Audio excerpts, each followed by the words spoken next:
Roberta Perry, welcome to Paper Napkin Wisdom. I'm really excited to have you here today. Yay, I'm very excited to be here. Thank you for wanting me. Well, you've got this is a really busy time of year for you, and I know so you're hopping and the factory is buzzing, but your paper napkin is really interesting. It's a simple napkin. It says "Leave no stone unturned!" exclamation point, and you've got a smiling face underneath it. Why did you share that with me?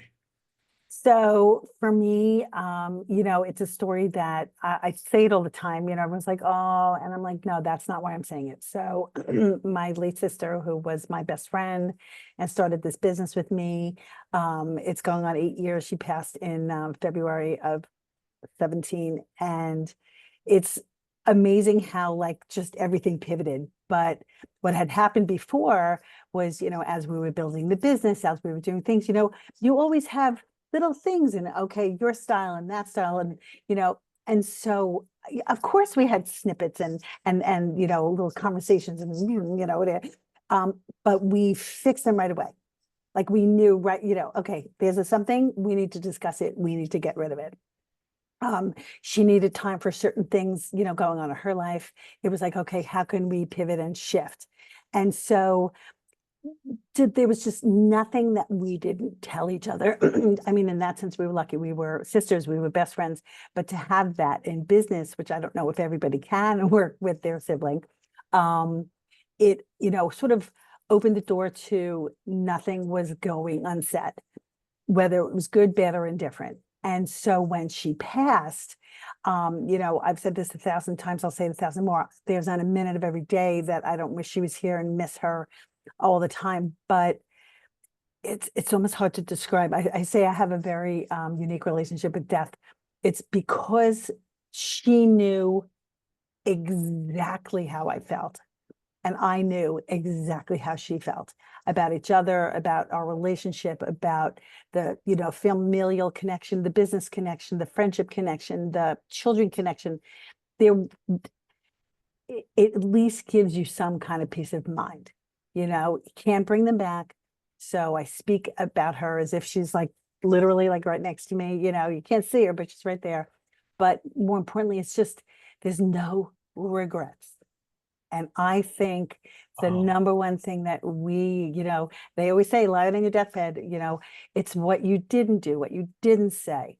We all mess up. We all say stuff that is stupid. We all do stuff that's stupid. We all make mistakes. Of course, we're human, of course. But it's the stuff that you're like, no, no, I didn't say it. I wish I did. None of that. So curl under that rock, find the moss, scrape it down, get to the root of it, with the people that matter the most to you. Of course, you can't do that with everybody. And so that's another clinic is you sort of hone that list. yeah. But with the people that matter the most, to me, it's go deep or go home. Were you always like that with Michelle? Like, was that always your relationship from the time you were kids? Well, And how many we're years are between you? I was just gonna say that. That's funny. So now, and it was 6 years, 7 months to the day, because she was the 14th of October, I was the 14th of March. So I was 62, she would have just been 56.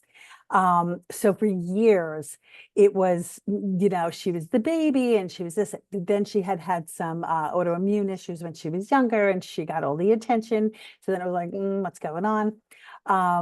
Then she got me in trouble, when I was doing all those little teenage things and she was younger and my mother was saying, oh, just spy on your sister.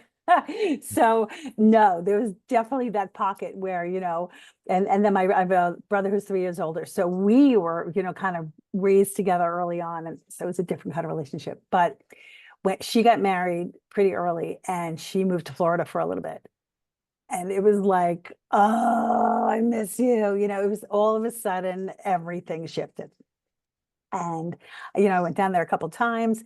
Then she had my niece when she was still living down there. And I was like, okay, you really need to come home. And so she wound up coming home, which was great. But that's when it shifted. So it took a few years. Of course, I always sort of protected her and loved her and, watched out for her. But we, as far as teenagers, we were miles apart. in what we were doing in our lives at that moment. So yeah, from the time she was like 22, and at that point I was already, close to 28, I was already married, and I had a kid. It everything shifted. Our whole lives became then, Yeah. especially then we had kids together, and so we were kind of inseparable after that, which was great. That's awesome. Um, so for people who may not be close to your sibling yet, it's not too late. Uh, I but at the agree. same time, there is, leaving no stone unturned for you is get under that stone now. Like, don't put it off for the people Correct. who matter to you. Like, there's Yes. so was there so in this idea, and I don't want to jump past your sister. I want to come back to her, but learning that lesson and applying it in other places, have you had to remind yourself of that? Has it been difficult to get underneath that stone for other people? It's yes. It's also, it depends on the person, on the conversation, if it matters enough. So in my everyday, if it's a super great acquaintance, it's going to just be a great conversation. But perfect example is somebody walked in here now, and I could see in her face, and she's like, she really is a friend. I will say her friend, but she's like new person. She moved in across the street from where my shop is.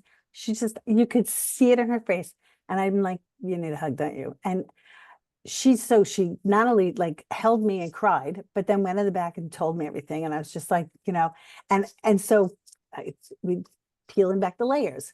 I'm just like, so not about small talk. I could do it, but so you kind of pick your spots. My best friend worked for me. She showed up every single time, when Michelle and I were out doing some stuff. And then, of course, when Michelle passed, she filled in and, then came to work full time. And we're best friends since 1977. I can tell you there's no stone left unturned on that one too. And so again, it's you pick your spots. Like you mentioned, not everybody's as close to their siblings. That's okay, because sometimes you can't be. It depends on the relationship, but you pick your friends who can become like your family. And so even if it's those people, we have choices in who we want in our lives. And so if you're picking those people to be around you, know them, share with them, share your own, heart and soul with them. And it's just meshed forever. Because again, you know what? We're all gonna die. And Yeah. so I can close my eyes and conjure up just conversations, and so it's like, if you can speak about that person and have memories about the person and sort of live for them too. Oh my gosh, your mom would have loved this. So, I'll say to my niece and nephew, it's and doing something. Oh, she would, having, even like a mug with like, cutesy little things on it with 100%. It's weaving them in and out of our physical lives, even if they're not physically here. And that to me is, if you have no regrets and you're not sitting there with any guilt, and you're not sitting with, and so I kind of try and do that in every aspect of my life. Like I said, this sounds harsh and I'm not meaning it this way, but I won't waste my time if it's a relationship that's not going to be one of those relationships. Then it's just fine. It's friendly. It's sweet. It's nice. Um, but it's the ones that I would have regret if I didn't say how I felt, say I love you, say I'm sorry, say I'm going to step back, say all the things that kind of reiterate with soul attachment. Yeah. So, okay, let's sort of go backwards and then come back again. When we're talking, what we're talking about here is Scrubs Body Skincare. It's your business that you started with your sister, Michelle, and you were in the business for a decade plus, right? For a little Yeah, while yeah. before she She, passed, and she, she yes, passed 11 years. suddenly, Mhm. right? She passed very quickly. She got ill and passed in a short period of time. Yes. Um, and when you're talking about no stone unturned, I mean, as an entrepreneur, one of the things that some people they say, oh, you're talking about opportunities, but you're not just talking about opportunities. You're talking about human connection with thoughts and feelings. And I think that that's something that people don't always get. Is that a term that you and Michelle used, no stone unturned, or is it something you coined No, after? I coined it after, I guess, really right after she passed, where I kept saying, I have no regrets. We left no stone unturned, and so I had like little snippets on, I'm like a jot downer, and so I have little pieces of paper of everything that I was going through, because really the first year I was numb. So anything that I could do to kind of pull it in was giving me some comfort. Tying it into business, truthfully, I feel it's like taking opportunities and not being afraid to, seeing what your business and your customers really want, as opposed to what you might have thought you needed in the first place. Like, to me, it could really go in any which way. I'm in a business group, and I could sit there, we'll really talk, down to the nuts and bolts. How many new subscribers did you get? How much extra cash? Maybe how was your holiday season? Sometimes you're with other people, say anything, or you might exaggerate, or you're like, no, you want to dig deep. So it's like, okay, let me peel back this layer. Here, I did X, Y. So it to me, it's a sort of a phrase that can go business, personal, soul searching, you Yeah. know, Is there a difference though to you? Like, I think that for you, your business was very personal and is very personal, mhm, right? yeah, So I think when people say it's just business, it's never, no, it's always no, just, it's relationships. yeah. See, And I know it's backwards, but it says skincare products, but what it really should say is customer service. It just yeah, happens to come in jars and bottles. Yeah, our whole the whole um I'll call it a motto, but it's really our whole business, is customer service. It's treating people, making them feel better after they leave, than when they walked in, whether it's via online orders or from the shop. It's making people look at themselves better, me time. See, again, leaving no stone unturned seriously could go deep on the inside too. What yeah, haven't I done for myself lately? What am I missing? Why am I upset? Why am I frustrated? Let me dig a little yeah, deeper. Let me peel that layer back, and a lot of times, I'll have people come in here, they're almost apologizing because they haven't been here for a little while. And I'm like, stop that. You're here now. You're exhibiting self-love, me time, and cool. yeah. And you You sort of know, see them stop and like, all right. I'm worth it, right? Yeah. I think that's really cool. I think what's really neat, and you didn't say it, and it's maybe weird to talk about in this way, and you're not happy she's gone, but it happened for you because she's still there, right? I mean, she's with you and she's made an impact with you. Yeah. And again, for you, that didn't come about right away. It took you a year to get there, At least. Yeah. but you got to do it through this idea of looking backwards. One of the other things that you said, it was one of those relationships. It's not okay to do this with everybody, right? Leaving no stone unturned in your conversation, in your life with somebody else, in your relationship with somebody else.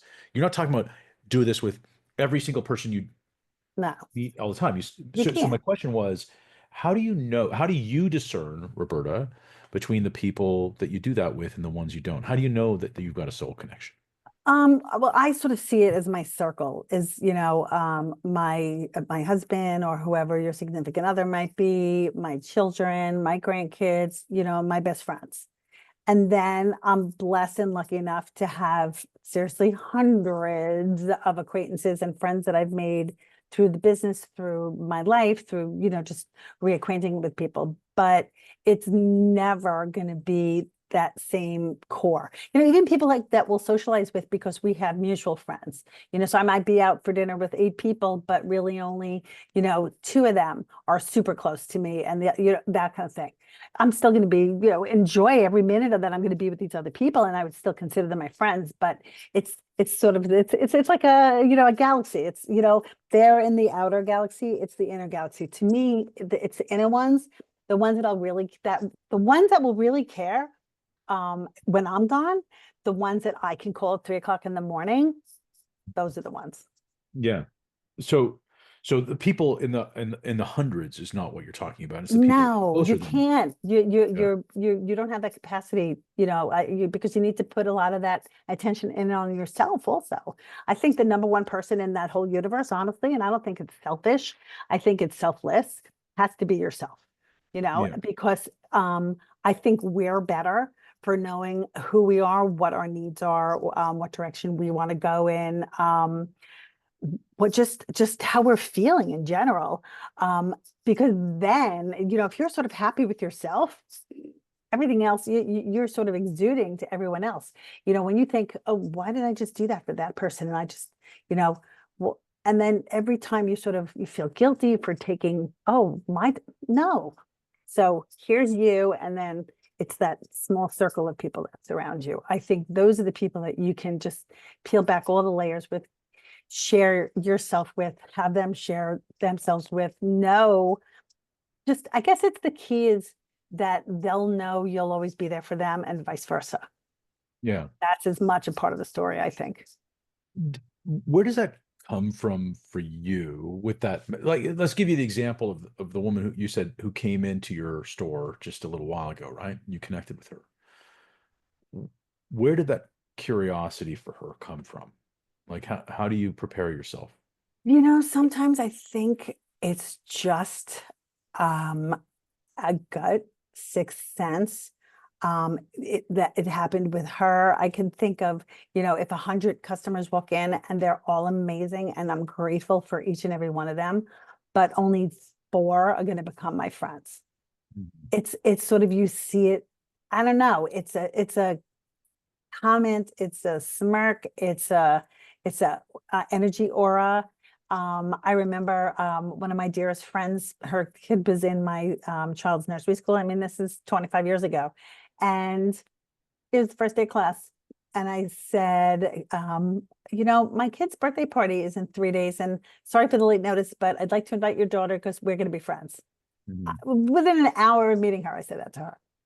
And 25 years later, she's still one of my dearest friends. So I think that you just, when my college roommate walked in the door, it was immediate, Yeah. So I think that you just know. Wendy and I have had one, we tease. We've had one fight. I was right. But we didn't, peeled it back, said what was going on. And since 1977, have never been out of each other's lives, and that's kind of cool. So I think when you pick up people that you have that connection with, it's like when you fall in love, you basically fall in love with your friends, and your family. Sometimes it's going to be that friendship. Sometimes you'll just adore them and love them as family, but you'll never get to be that close. Um, you know, it's so I'm going to go with gut. I'm going to say we all kind of know when something's right. And to me, that's your first, antenna rising is, wow, this is a person I'll always connect with. And so I'm going to always be authentic with them. So what I think is interesting about what you said was you get that gut feeling about what you think you know, right? You know that something's right, and then you show up authentic. It's Mhm. not like you're waiting for them to make the first move. It's almost implied by what you said. And you said this earlier on that you have a very small capacity for small talk. You go first. And and you did that with your customer and you talked about it very quickly. You talked about it here. Is that the way you've always been, or did you learn how to do that? Probably. I have always been that way.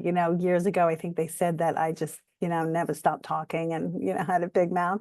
But but it served me as I Yeah. got older in business for sure. Yeah. Yeah.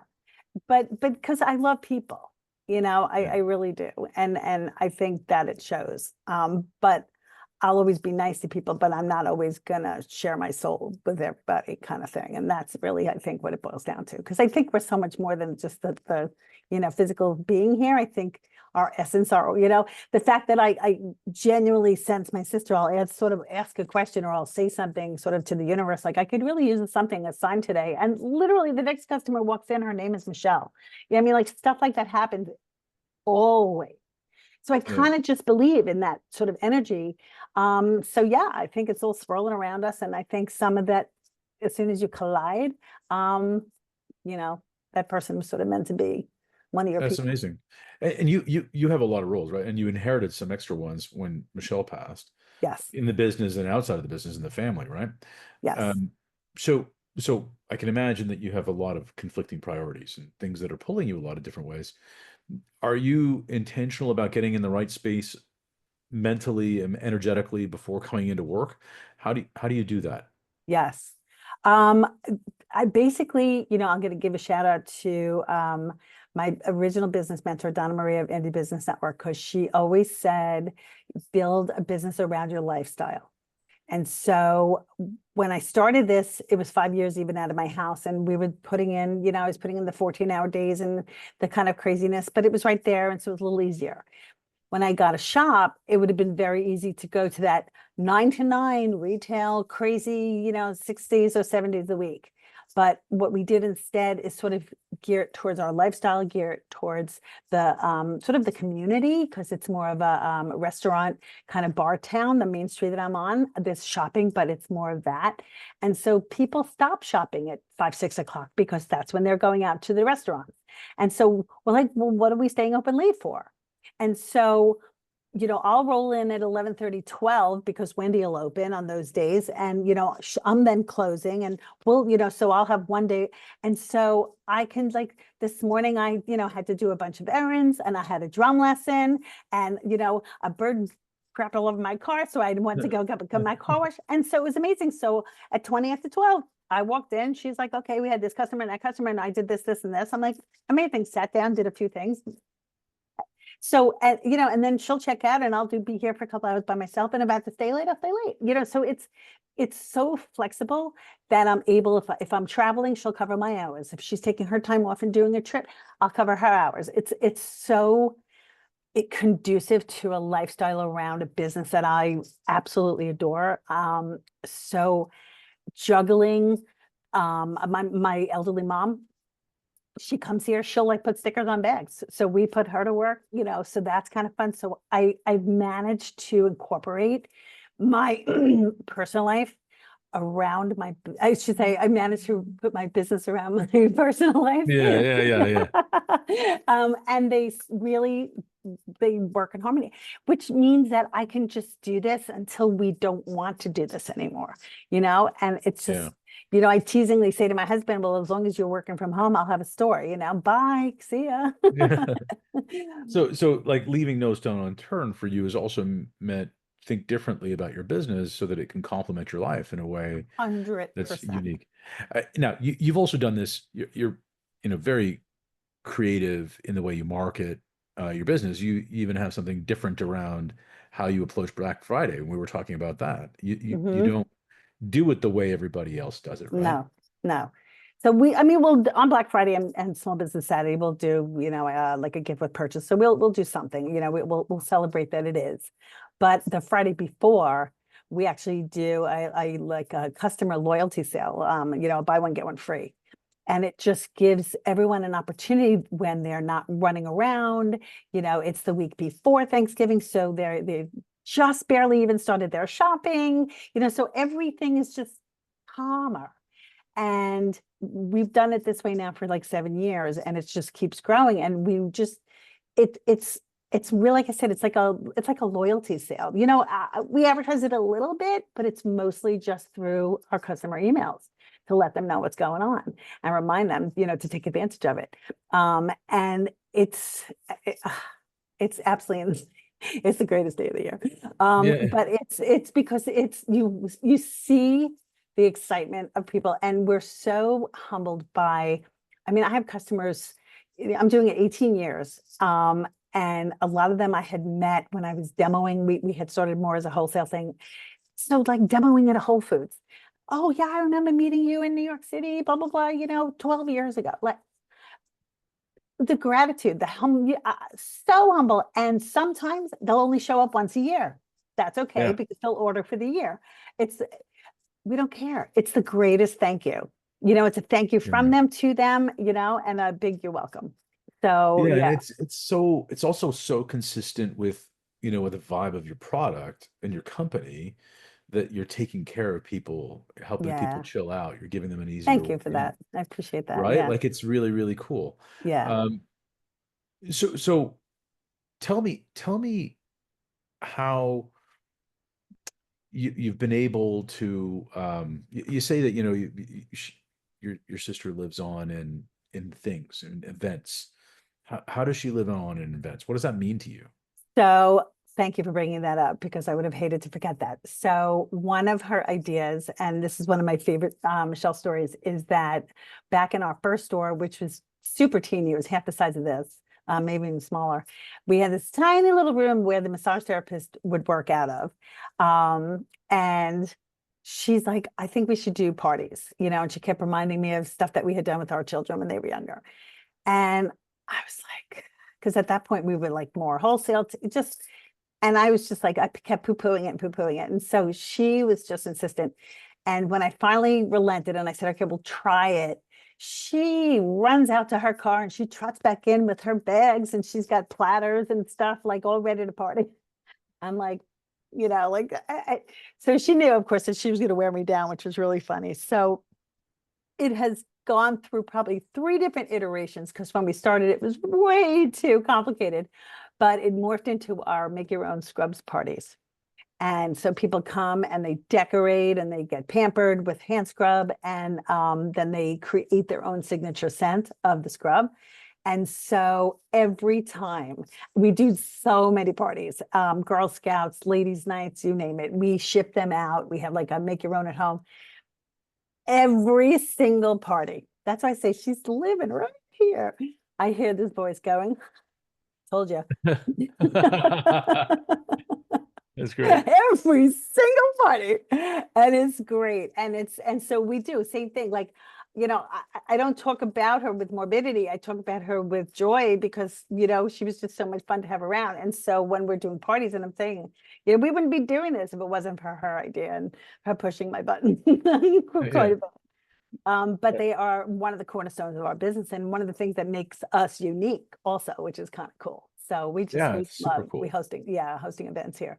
It's super cool. And so, one of the things that I think that's really interesting is that I think you also um carry some accountability, like this accountability in the sense that you feel responsible for not just bringing her with you, but sharing her with everyone, right? And I think that's an interesting thing. And I wonder how much of that comes from this napkin that you shared for me, right? This idea that you don't miss an opportunity to do that, like leaving the stones unturned or turning the stones Yeah. rather is Yeah. honoring your sister. Does Yeah. that feel about right? Now that feels really right. That's so because you had mentioned earlier how many roles that, I assumed in the family, kind of that, sandwich generation of mom, grandmom, daughter to my mom. And my brother is, very much involved, but he lives in, New Hampshire. We're in New York. So, it's not come here, your mom needs you, kind of thing. So for sure, that plus the business, but it's that matriarchal role, sort of also allows me to just enjoy them too. I mean, they're all adults now, obviously not the grandkids, but and so a lot of life lessons, still working on it, work in progress, but recognizing that you have to step back and sort of observe and share, let them make their own things, but be available. It's very complicated, but yet it's sort of not. It's Hmm. kind of just a whole lot of love. It's a whole Yeah. lot of it's a whole lot of humility, I guess, and gratitude. Um, it's knowing, I guess this is it too, when you really, really, really know that life is so darn short and that every day, that's why she was gone in 6 weeks, that every day could absolutely be the last day. It kind of makes you tell the people that and that you love them, fix those fights, get back in touch. Don't be afraid to, it's just sort of looking life in the mirror. That's why I say that, Death and I have an interesting, I mean, I lost 2 best friends. I lost my nephew. I obviously I lost my dad, and he was older, and that's the one you kind of expect. But, you know, so you go, I'm here for this really short window of time, and I'm going to do it as best as I can. It's So, amazing. I'm What do you trying. think Michelle would say to you about your napkin or about what would she say right now? I think that she would be proud of me. I do. Yeah, Because I I think so too. genuinely, genuinely carry her name, her legacy, her fun, cuteness. I mean, my sister, God bless her, was far from perfect. And we joke about Wendy and I, well, my niece and I'll be like, oh my God, your mother did blah, blah, blah, blah, whatever. I'll say it to my nephew too, because it fleshes them out. It makes them real. We're not perfect. We're human. And so, but some people, I think they put like people who've passed on a Yeah, pedestal. And I don't think that that's kind of healthy, because no, they weren't. And, but she was fun, and she was irreverent, and she was sweet to everybody, and she was a great mom. And, so if I can continually convey those aspects of who she was, then I genuinely am carrying on that legacy. So yeah, yeah, I think you're right. it's a responsibility that I wear proudly and, want to do. Yeah, no, it's very clear that she's proud of you. It's very clear that she's with So us right that's, that part of it, I now. I think love that it. she would be. Yeah. I love it. Well, Roberta, thank you very much for your time and your sharing your energy with me. I think it was a beautiful story, and I'm sure everybody's inspired. If people need to get a hold of you, there's contact in the show notes to Mhm. find you. Thank you for joining me. My pleasure. Thank you.